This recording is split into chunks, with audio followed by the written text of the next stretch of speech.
शांति। स्वयं को आत्मा समझे, उस परमात्मा को याद करेंगे, महसूस करेंगे उनकी किरणें मेरे ऊपर बरस रही है। ये किरणें मेरे मन,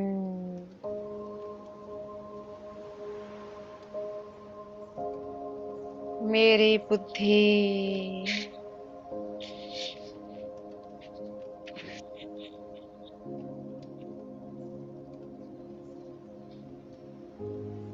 मेरे संस्कारों में समा रहे हैं।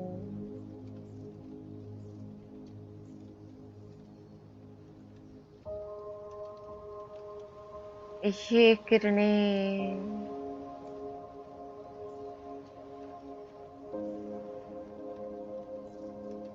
मेरी आंखें,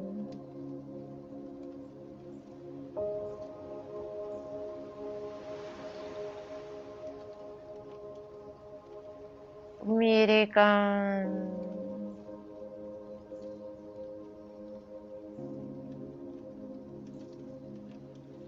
मेरी श्वासें,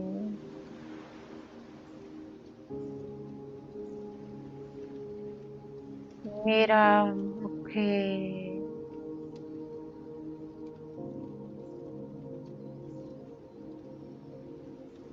मेरे हाथों में समा रही है।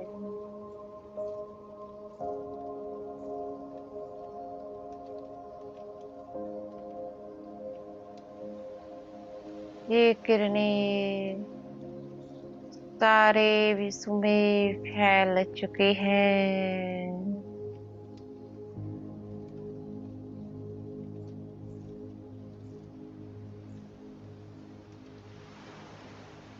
ये किरणें विश्व के हर एक आत्मा में समा गई है।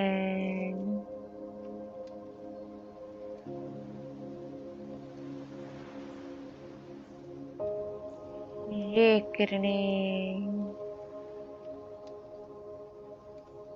पांचों तत्वों में समा गई है।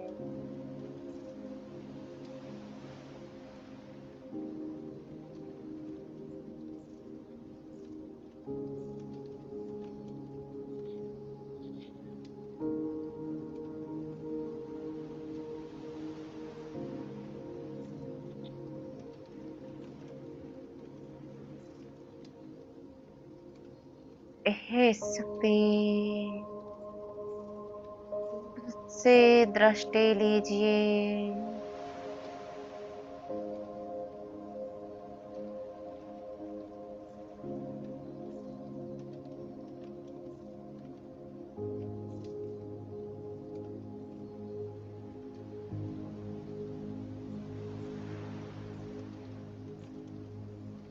और बाप दादा से भी दृष्टि लीजिए।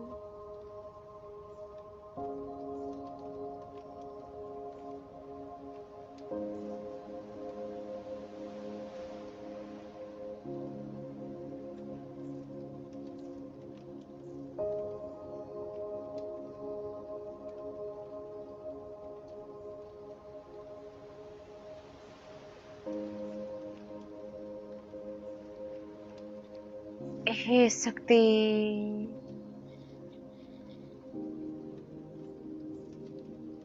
आओ मेरे संग चलो।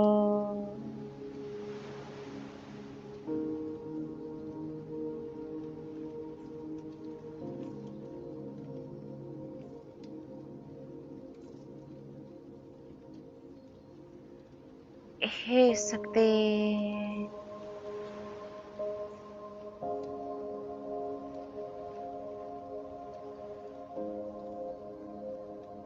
यह आपके सम्मुख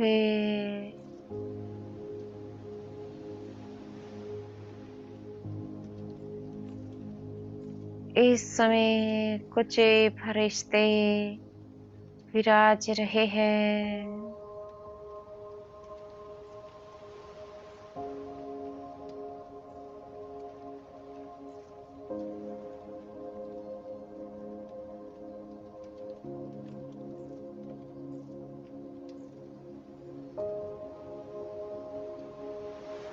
कह सकते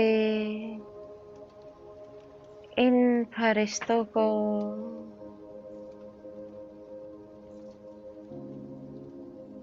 शक्तियों से भरपूर करे।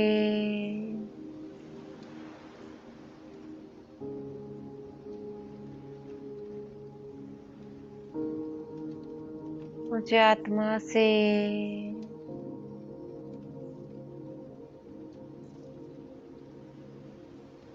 सर्व शक्तियां बहते, ये सर्व शक्तियां इन बेहद के फरिश्तों में समा रही है।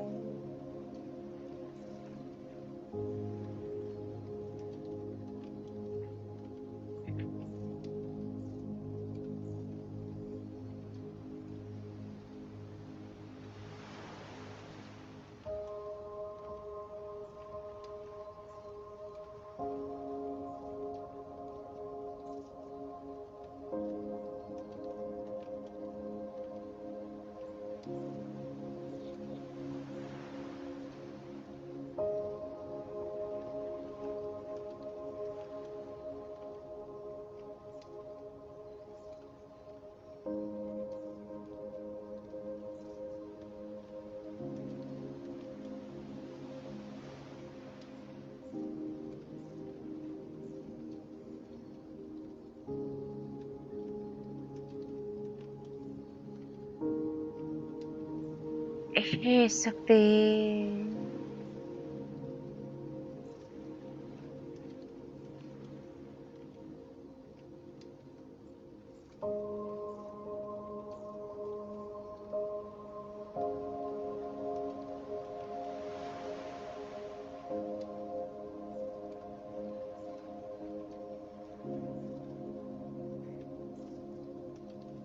आओ मेरे संग चलो, साकार वतन चलते हैं।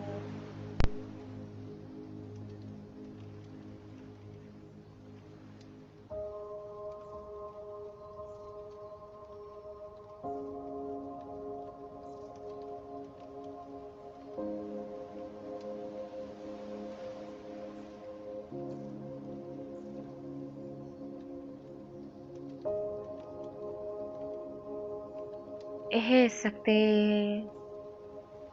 यह साकार वतन है।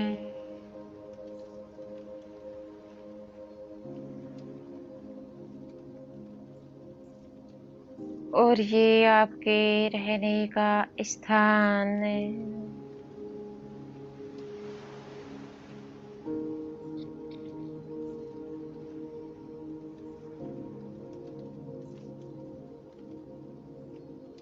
हे शक्ति,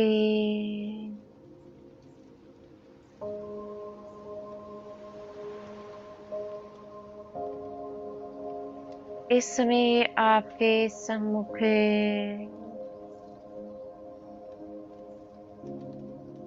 बेहद के सर्व आत्माएं सूक्ष्म रूप में विराज रही है।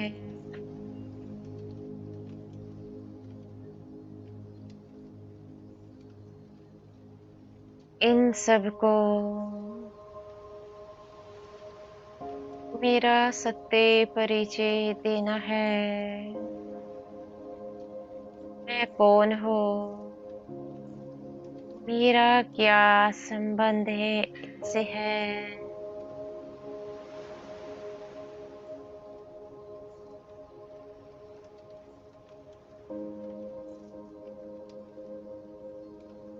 और श्री कृष्ण वो कौन है, उसका सत्य परिचय इनको देना है।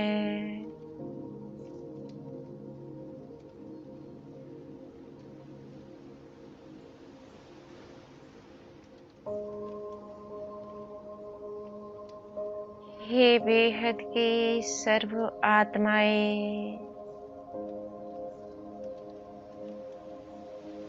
हम आपको सत्य बताने जा रहे हैं।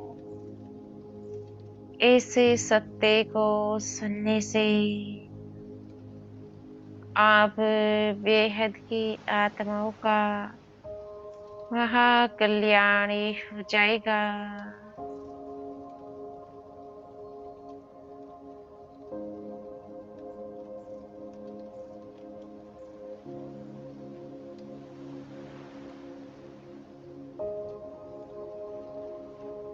हे आत्माओं,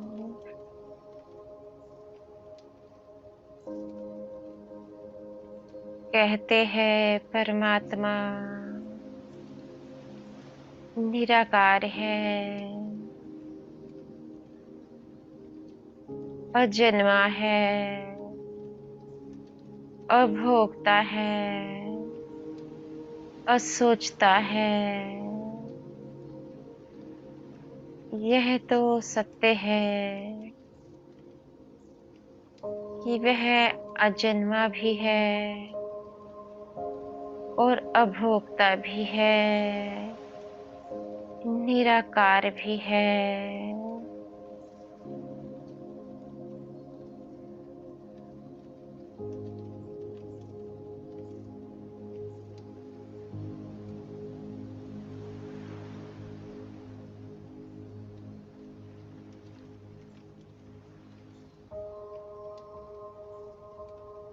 हे आत्माओं,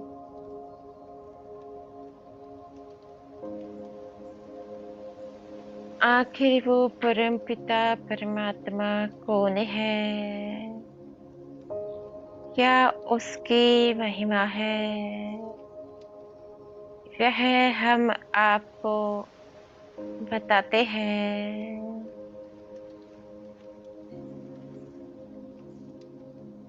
कहते हैं भारत स्वर्ग था,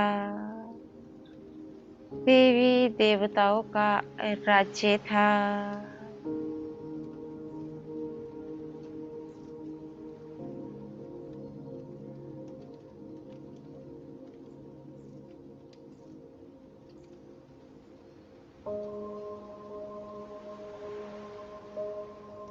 हे आत्माओं, यह तो सत्य है कि भारत स्वर्ग था और ये देवी देवताओं का राज्य भी था। पर वे देवी देवता कौन थे? उनको देवी देवता बनाने वाला कौन था?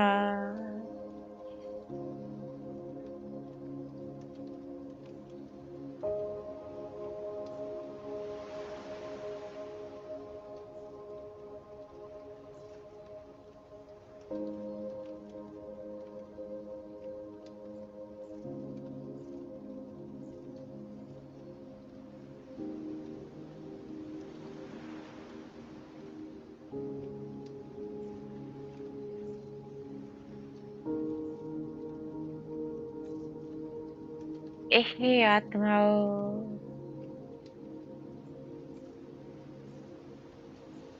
उन देवी देवताओं को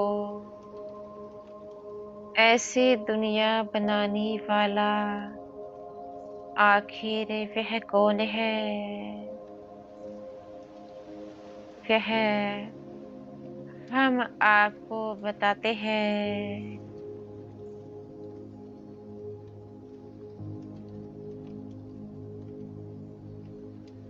वह तो परम पिता परमात्मा शिव है, जिनको भगवान भी कहते हैं। कोड भी कहते हैं, अल्लाह भी कहते हैं। वही स्वर्ग का रचयिता है।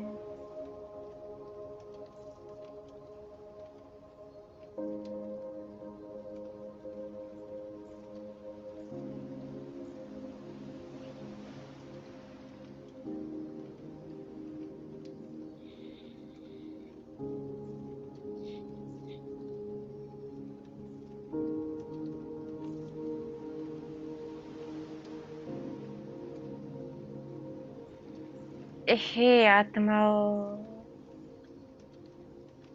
आखिर उसने स्वर्ग रचा कब?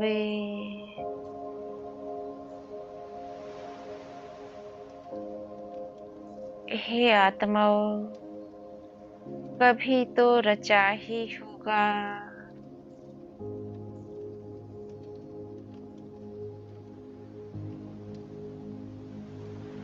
पर इस समय वह फिर से एक बार स्वर्ग की स्थापना कराने आ चुके हैं। सबको दैवी गुण धारण कराने आए हैं। दैवी गुण धारण करने से देवता समान बन जाते हैं।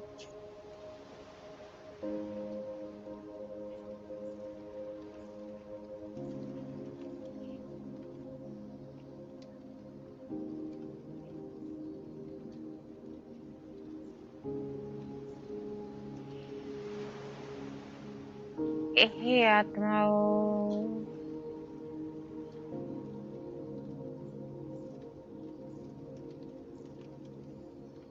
वह तो हो गए परम पिता परमात्मा शिव,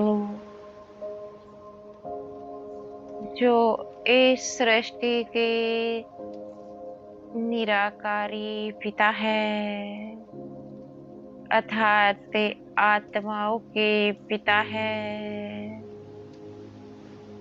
जैसे कि संसार में शरीर के पिता होते हैं, वैसे ही वह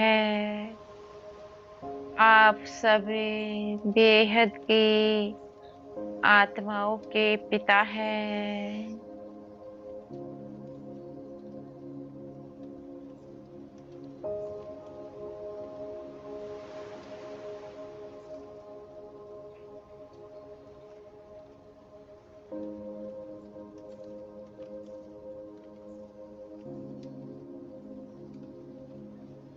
हे आत्माओं, जैसे परमात्मा निराकार है, वैसे ही आत्मा भी तो निराकार है, देखने में नहीं आती।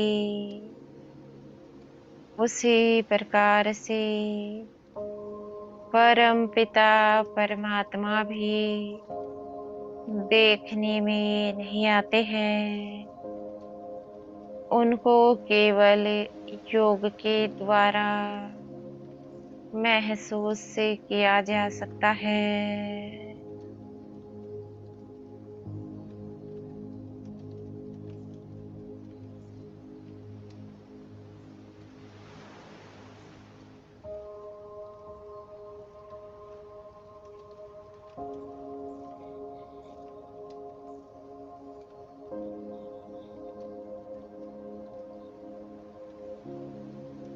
हे आत्माओं, वह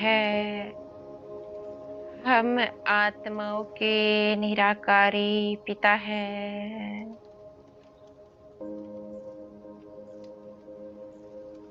जब वह निराकारी पिता है, तो श्री कृष्ण वे कौन है? हे आत्माओं, श्री कृष्ण तो निराकारी नहीं है। उनके पास तो अपना शरीर है, तो वह निराकारी कैसे हो सकते हैं?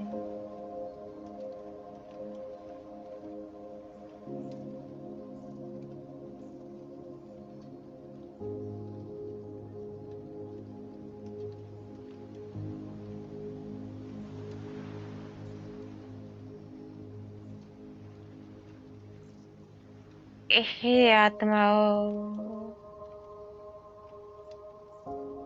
श्री कृष्ण की आत्मा भी तो निराकारी है। आत्मा देखने में नहीं आती, बस उनका शरीर देखने में आता है। तो जो शरीर है, उनकी आत्मा का भी पिता तो निराकारी हुआ। वह भी परम पिता परमात्मा शिव ठहरे।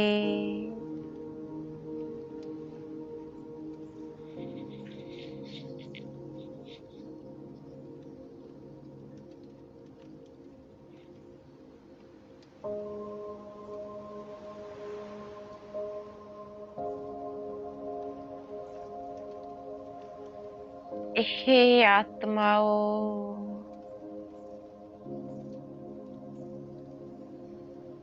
श्री कृष्ण अर्थात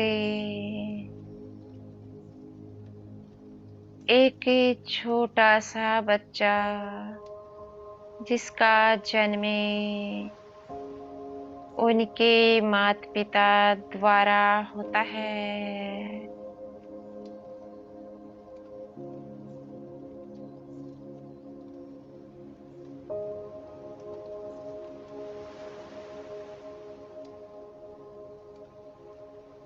हे आत्माओं, जब उनका जन्म उनके अपने माता पिता द्वारा होता है, तो वे कैसे जगती पिता हो सकते हैं? क्योंकि उनके माता पिता ने उनको जन्म कराया है।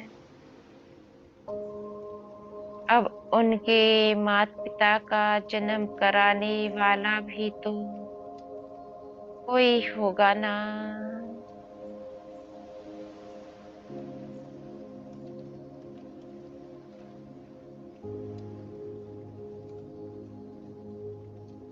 हे आत्माओं, अब उनके माता पिता का जन्म किसने कराया? श्री कृष्ण ने, या फिर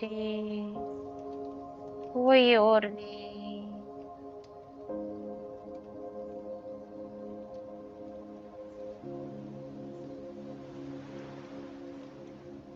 हे आत्माओं, उनके माता पिता का जन्म कराने वाले भी उनके माता पिता ही होंगे ना। ना श्री कृष्ण ने कराया, ना विष्णु जी ने कराया। उसी प्रकार से उनके माता पिता के पीछे भी उनके माता पिता होंगे ना। क्योंकि जन्म तो माता पिता के द्वारा ही होता है, ना कि पशु पक्षियों के द्वारा।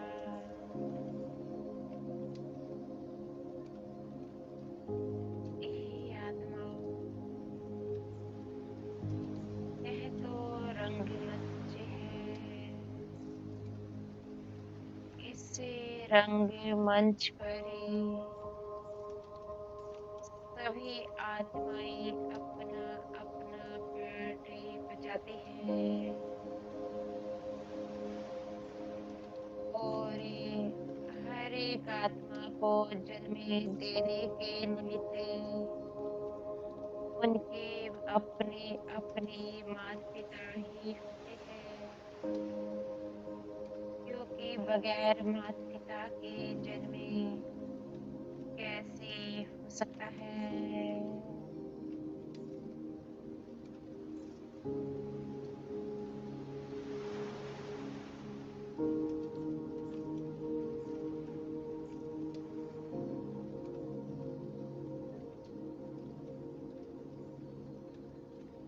हे आत्माओं,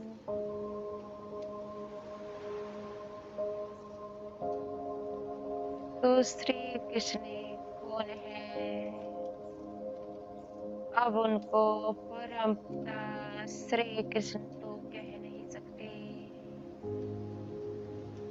ये शोभता ही नहीं है। परम पिता श्री कृष्ण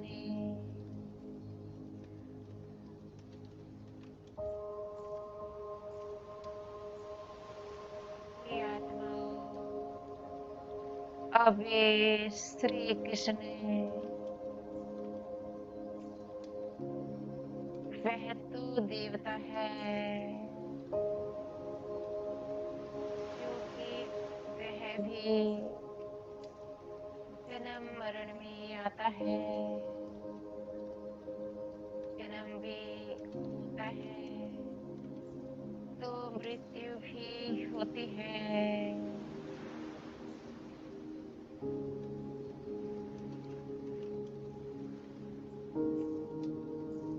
हे आत्माओं, इस रंगी मंच पर अगर एक आत्मा जन्म लेती है, तो उसकी मृत्यु भी होना स्वाभाविक है।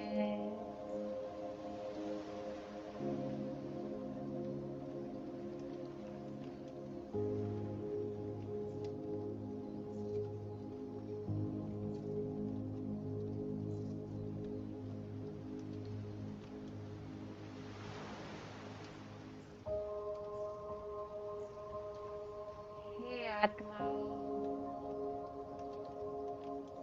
क्योंकि श्री कृष्ण अर्थात शरीरधारी,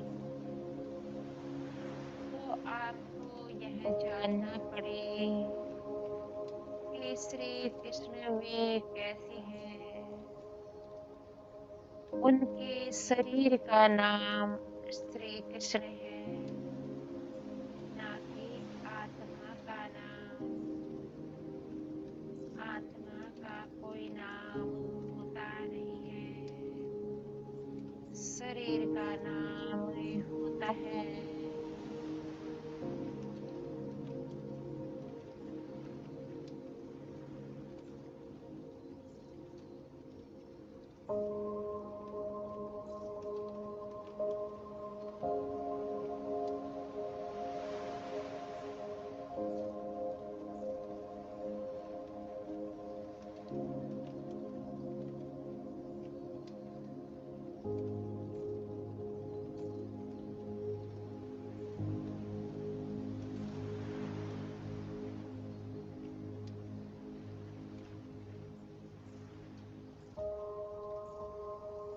हे आत्माओं, दिखाते हैं श्री कृष्ण बचपन से ही बड़े शक्तिशाली थे। छोटी आयु में ही वे राक्षसों का वध कर देते थे। और दिखाते हैं जब उनकी बातों का सम्मान नहीं होता था, तो वे उन आत्माओं का गला सुदर्शन चक्र से काट देते थे।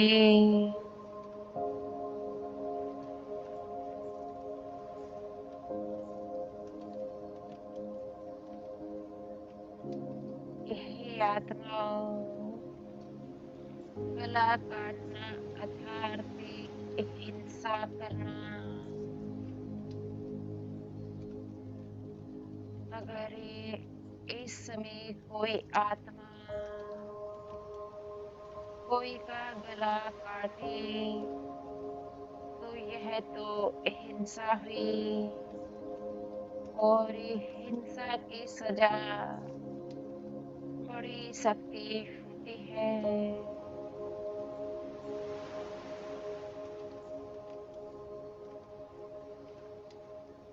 ये आत्माएं दो प्रकार के संस्कारों की होती है। एक होती है दैवी गुण वाली आत्माएं, एक होती है आसुरी गुण वाली आत्माएं। अभी दिखाते हैं श्री कृष्ण केवल आसुरी गुण वाली आत्माओं का गला काटते थे,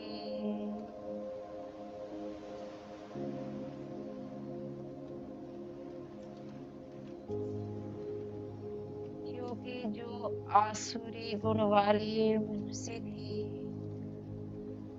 वे इसी विश्व की आत्माओं के साथ हिंसा करते थे।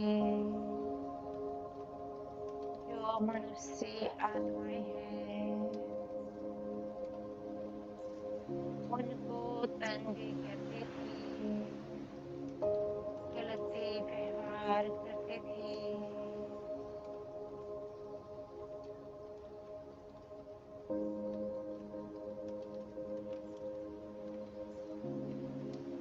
ये आत्माओं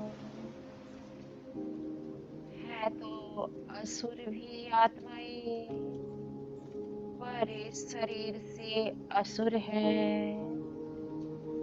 क्योंकि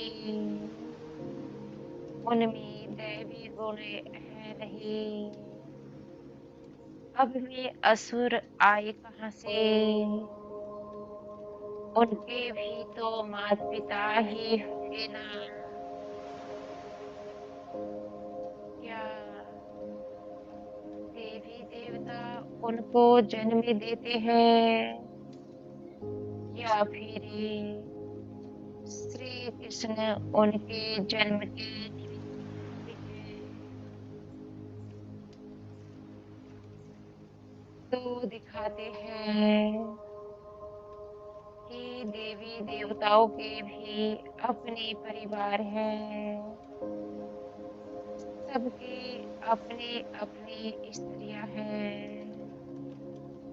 उन स्त्रियों के द्वारा ही उनकी अपनी संतानें भी होती हैं।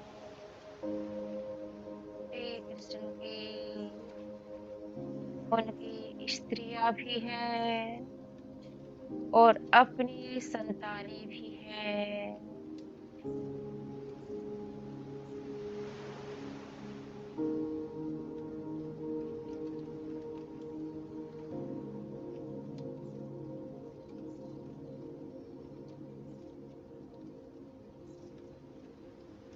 ये आत्माओं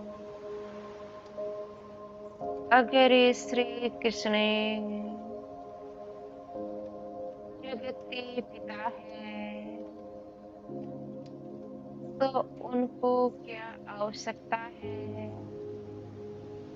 वो इस संसार में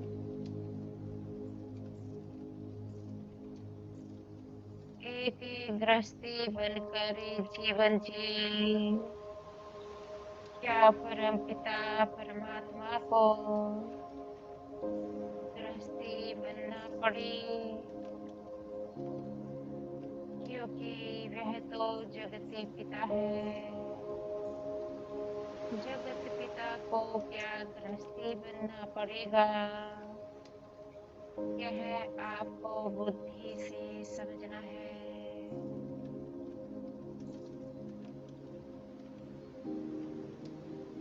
दूसरा, उनके पास अपना शरीर है। शरीर तो विनाशी है, आज है कल नहीं, और आत्मा अविनाशी है। अबे उनकी आत्मा को रचने वाला कौन है?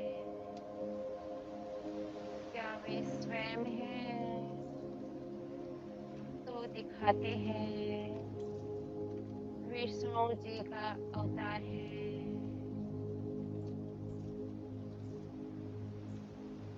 हे आत्माओं, तो विष्णु जी के पास भी अपना शरीर है।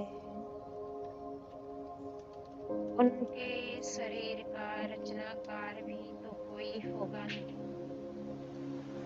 आखिर ये शरीर आया कहाँ से? किसने शरीर को रचा? तो उनकी बायोग्राफी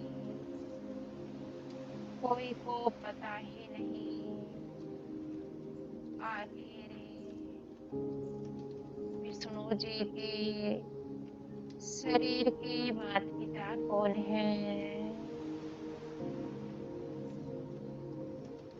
क्या संभव है शरीर की रचना बिना माता पिता के हो सके? यह तो असंभव है।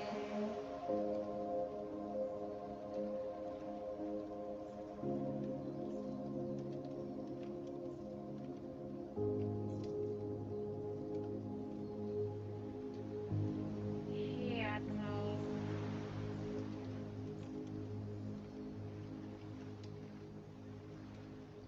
दिखाते हैं, जब असुरी इस संसार में अपने असुरीपन के चलते मनुष्यों को दुख देते थे, तो विष्णु जी भी सुदर्शन चक्र से उनका गला काट देते थे। क्या कोई पिता अपने बच्चों पर हिंसा कर सकता है?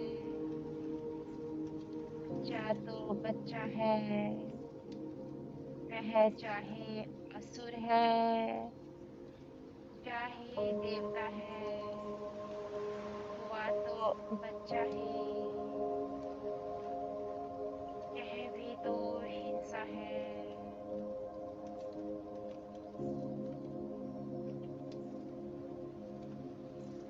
हे आत्माओं, अगर ये अपना ही बच्चा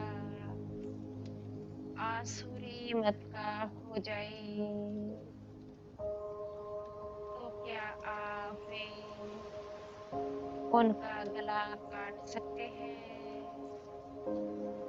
ये अपनी बुद्धि से सोचना है।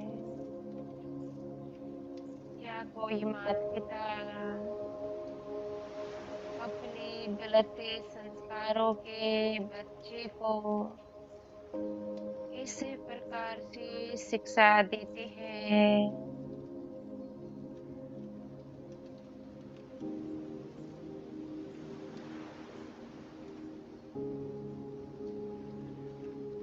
हे आत्माओं,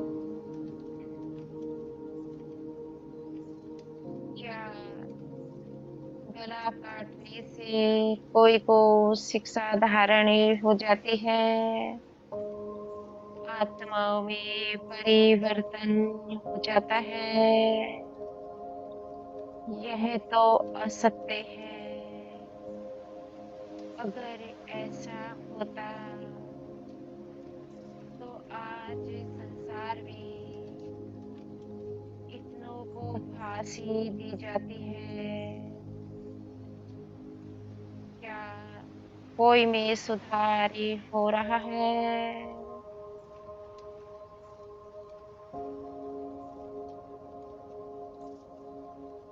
हे आत्माओं,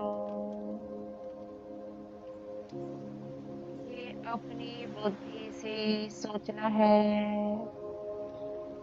हिंसा करने से कोई में सुधार नहीं होता है। अगर ये होता तो आज का मनुष्य इतना पाप कर्म नहीं करता, क्योंकि पापी को मारने से पाप बढ़ता ही है। और ये अगर ये पापी को सत्य ज्ञान दिया जाए तो वह भी सही रास्ते पर चल अपने गंदे कर्मों को छोड़ देता है, क्योंकि मारना पाप को है, पापी को नहीं। हे आत्माओं, अब पाप और पापी में फर्क क्या है, वह आपको समझना है।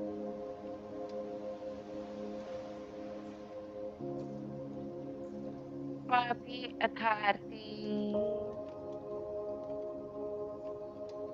आत्मा, क्योंकि आत्मा ही शरीर का आधार लेकर पाप कर्म करती है। अगर आत्मा के पास शरीर नहीं होता तो वह कैसे पाप कर्म कर सकती है,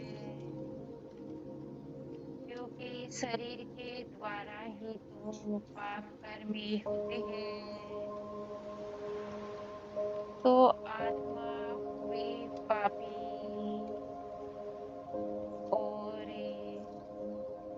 उसके किए गए कर्म का बोझा शरीर पर आता है। शरीर के ऊपर पापों का बोझा चढ़ता है।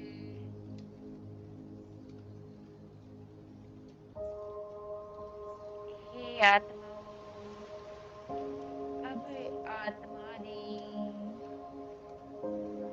शरीर के द्वारा पाप कर्म किया और शरीर के साथ क्या हुआ, हिंसा। पहले हिंसा तो आत्माएं स्वयं ही करती है, दूसरों को दुखी देने की, जैसे कि हाथों के द्वारा किसी को मारना, किसी की हत्या करनी। तो किसने हत्या की, आत्मा ने अपने हाथों के द्वारा किसी दूसरे शरीर की हत्या की। तो क्या हुआ, उससे हत्या का बोझा आत्मा के ऊपर आ चुका है, क्योंकि कोई के शरीर को मारना पाप कर्म होता है।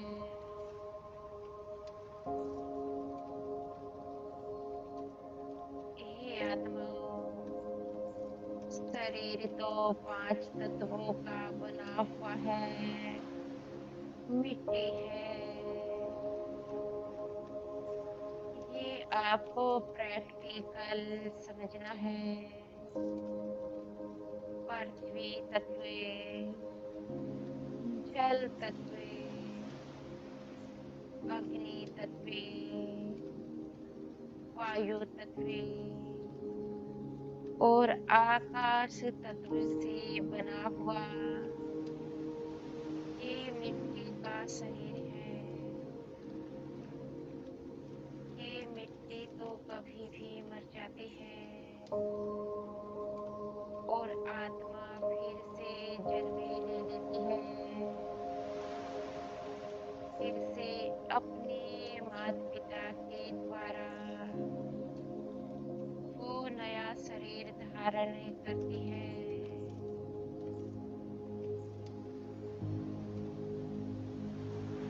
हे आत्माओं, अब जैसे कर्म आत्मा ने किए हैं, वैसा ही उसका शरीर उसके कर्मों के आधार पर ही उसको जन्म मिलता है। अगर कर्म अच्छे हैं तो अच्छे परिवार में जन्म होता है। अगर कर्म अच्छे नहीं तो उसी के आधार पर उस आत्मा का जन्म होता है।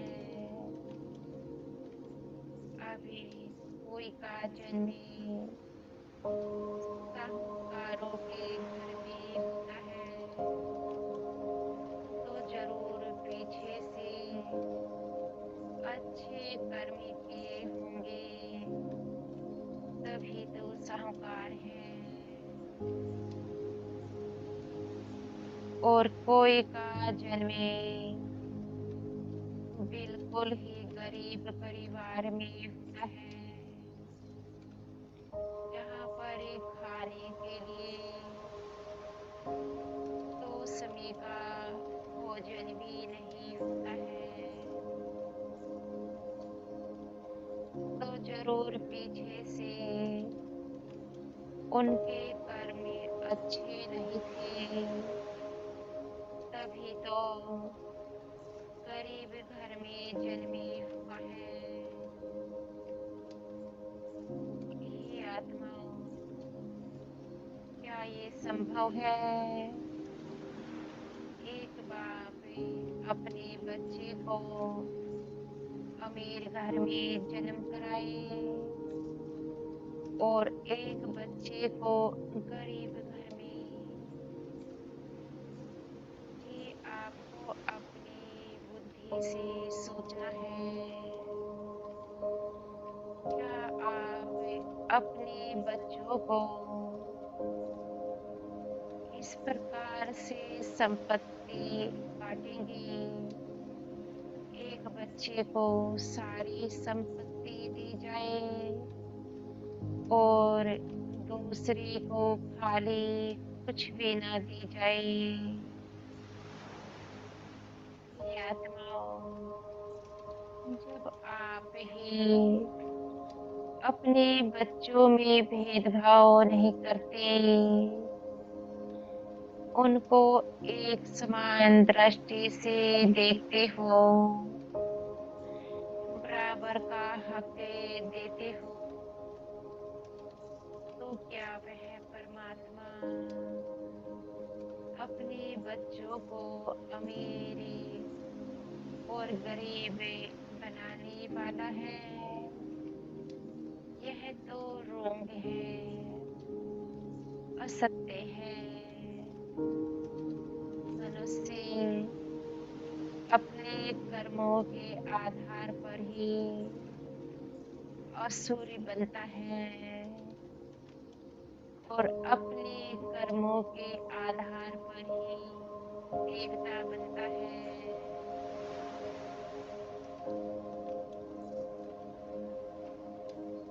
हे आत्माओं, उसी प्रकार से श्री कृष्ण भी श्री कृष्ण बने कैसे? उनको इतना ऊंचा बनाने वाला भी तो कोई होगा ही। अभी कहाँ से उन्होंने ऐसे कर्म किए जो श्री कृष्ण की इतनी महिमा है? हे आत्माओं, उनको भी तो बनाने वाला परमपिता परमात्मा ही होगा, क्योंकि उनकी आत्मा का भी पिता परमात्मा शिव है और उसी प्रकार से जो असुरी होते हैं, उनकी आत्मा का भी पिता परम पिता परमात्मा ही है। दोनों प्रकार के मनुष्य, आसुरी मति और दैवी मति, दोनों के पिता परमात्मा शिव ठहरे। अभी कैसे कह सकते हैं कि परमात्मा शिव ही जगत के पिता है, तो अपनी बुद्धि से सोचना है। श्री कृष्ण ने तो केवल अपने भक्तों का कल्याण किया है, अपने भक्तों की खातिर असुरों का वध किया है। जब उनके भक्त उनसे मदद मांगते थे, तो वे उनके कल्याण अर्थ ही जन्म लेते थे और दिखाते हैं कि वे सुदर्शन चक्र से असुरों का वध करते थे। तो उन्होंने असुरों का मन से परिवर्तन नहीं किया, उन्होंने तो सुदर्शन चक्र से उनका गला काटे उनकी कहानी को ही समाप्त किया है। ये आत्माओं, उन्होंने शरीर पर ही हिंसा की है और शरीर तो कर्म करता नहीं, कर्म तो आत्मा ही करती है। तो अपनी बुद्धि से सोचना है, क्या शरीर की हत्या करने से आत्माओं में परिवर्तन नहीं हो सकता है?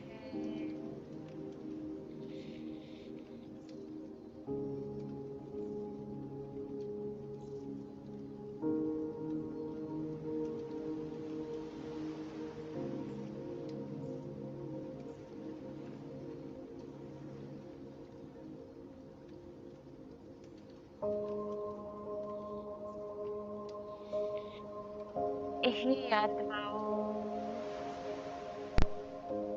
शरीर तो मिट्टी है, मैटीरियल है,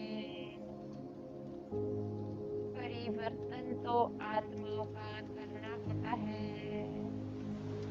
वह भी कैसे? जब तक आत्मा के पास अपना शरीर नहीं, तो उसके विचारों को कैसे परिवर्तन किया जा सकता है? अगर शरीर है, तो ही परिवर्तन किया जा सकता है।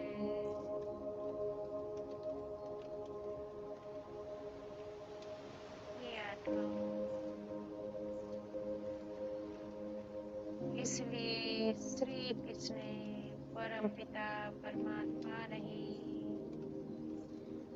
वे तो अपने भक्तों का कल्याण करने वाले देवता हैं, क्योंकि उन्होंने असुरों का कल्याण किया नहीं,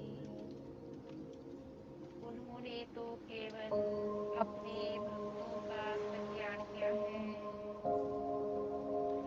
तो वे परम पिता परमात्मा नहीं ठहरे, वे भी परम पिता परमात्मा के बच्चे हैं, अपने श्रेष्ठ कर्मों से भी श्री कृष्ण बने हैं। हे आत्माओं, अभी दिखाते हैं कि परम पिता परमात्मा शिव भोलानाथ शिव बाबा अगर ये भक्ति मार्ग में जाते हैं तो केवल शिवलिंग की ही पूजा होती है। और शिवलिंग भी कैसा, शिवलिंग में कोई शरीर नहीं है, एक ही पिंडी बनी हुई है, एक ही ज्योति स्वरूप पिंडी। उसी पिंडी पर एक लाल रंग का तिलक भी होता है। और दिखाते हैं ज्योति स्वरूप ज्योतिर्लिंगम सत्यम शिवम सुंदरम। शिव ही सत्य है अर्थात उनकी आत्मा सदा अजन्मा है, सदा शिव है अर्थात सदा जन्म मरण रहित है, सदा सुंदर है अर्थात वे कभी शरीर का आधार नहीं लेते हैं, इसलिए उनको सत्यम शिवम सुंदरम कहा जाता है। और ज्योति स्वरूप कहा जाता है क्योंकि वह परम आत्मा है अर्थात सुप्रीम सोल। सोल अर्थात आत्मा। श्री कृष्ण परम पिता नहीं कहते, विष्णु परम पिता नहीं कहते, श्री राम परम पिता नहीं कहते, ब्रह्मा परम पिता नहीं कहते, केवल शिव परम पिता कहते हैं। उसी प्रकार से शंकर परम पिता भी नहीं कहते। अब ये आपको सोचना है कि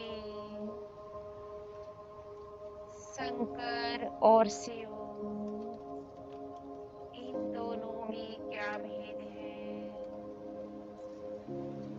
शंकर के पास तो अपना शरीर है, अपना परिवार है,